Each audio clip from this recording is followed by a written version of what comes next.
we'll just start with Rukabina, we'll move down and come back this way.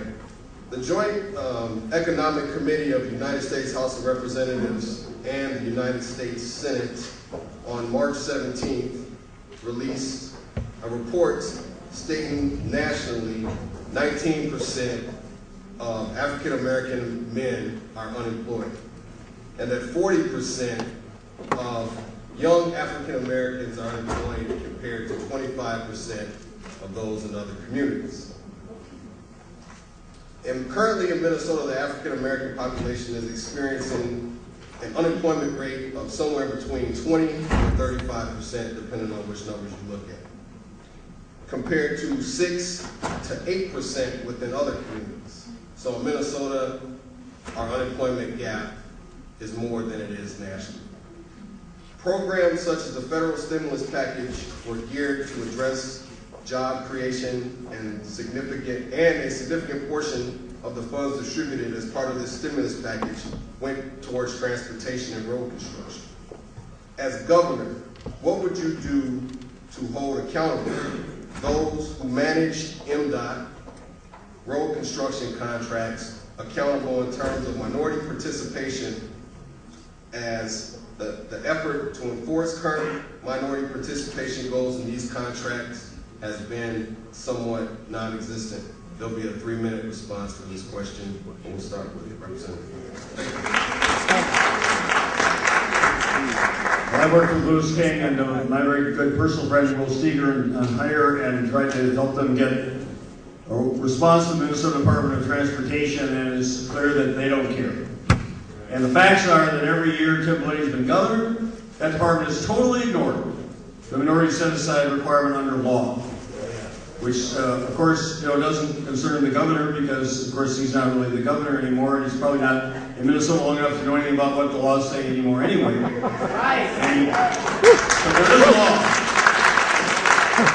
And if I'm governor, I will appoint a commissioner who, this will be a marked contrast to previous practice, is actually qualified for the job, who's a professional, understand from day one. In MnDOT and every other state agency, you follow these laws, you have a responsibility, and not just every MnDOT contract, but every contract of every state agency in Minnesota is going to follow the set-aside law, and we're going to make sure that those jobs go to people of color and minority communities all over the state of Minnesota. You have my promise, you have my guarantee.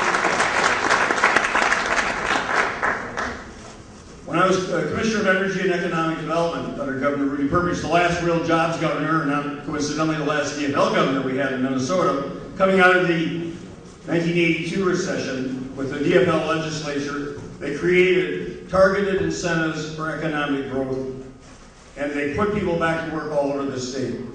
And we set up an economic development authority with African American leadership representation on it. We had labor. We worked together to resolve some of these issues. We required, as Representative Thiessen said very well, living wage jobs.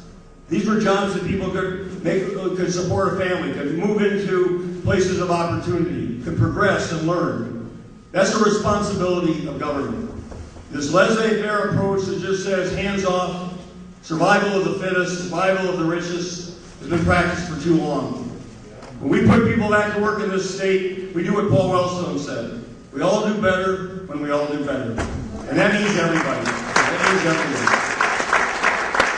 The government does have a responsibility. We, collectively as a society, have a responsibility to reach out to those who would otherwise not have those opportunities, or be denied those opportunities through racism or bigotry or intolerance or injustice, have been denied those opportunities for too long in this state. And no one's given a damn about it at the state government level in the executive branch, and that will change if I'm governor. That will change if anybody up here is governor. I mean, we agree largely among ourselves. We have our differences, sure. But in contrast to what's been going on in this state for the last decade or more, there are governors who just have turned their backs on these moral issues and moral responsibilities, as well as legal requirements. It's shameful. It's disgraceful. And we got candidates now on the other side who are going to continue right down the same path. So we don't have that voice here tonight, but believe me, it's there. And this election is going to matter to the future of all of you and the people you care about and to the state of Minnesota.